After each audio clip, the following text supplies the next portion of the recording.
Tension பண்ணிட்டான். எதுக்கு sister டென்ஷனா இருக்கீங்க?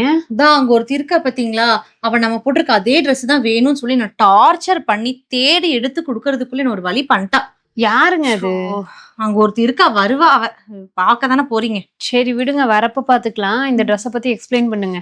ஐயோ ஆமா இல்ல, இந்த டென்ஷன்ல அதை வேற மறந்துட்டேன். ஓகே, அன்னைக்கு நம்ம காட் செட்ல டப்பு காட்டன் பார்த்தோம்ல, ஆமாங்க. சேம் அதே டப்பு காட்டன்ல 3 பீஸ் குர்த்தி செட் கொண்டு வந்திருக்கோம். மறுபடியும் டப்பு காட்டனா? அன்னைக்கு நம்ம காட் செட்டோடது போட்டிருந்தோம்ல வீடியோ, அதுக்கு நல்ல ரெஸ்பான்ஸ் கொடுத்திருந்தாங்க. ஸோ அகெயின் வந்து அதே டப்பு காட்டன் ஃபேப்ரிக்ல 3 பீஸ் குர்த்தி செட்டும் லான்ச் பண்ணியிருக்கோம். இதுல சைஸும் பிரைஸும் அப்படியே சொல்லிடுங்க. இதுல சைஸஸ் பாத்தீங்கன்னா போதும் நீங்க கிளம்புங்க, அதை நான் சொல்லிக்கிறேன். யாருங்க அவ? நான் தான் சொன்னல ஒரு டார்ச்சர் தலைவனின்னு, அதுதான் அது. ஸோ வாங்க நீ அவளே எக்ஸ்பிளைன் பண்ணி போட்டோம், நம்ம கிளம்பலாம். அவங்க 2 பேர் சொன்னது என்னங்க, இப்போ நான் சொல்றேன் பாருங்க. இதுல சைஸஸ் வந்து M2 XXL வரைக்கும் அவைலபிளா இருக்கு. இதோட பிரைஸ் ஜஸ்ட் 1200 ஒன்லி. கண்டிப்பா நம்ம ஸ்ரீசைலா கலெக்ஷனை விசிட் பண்ணுங்க.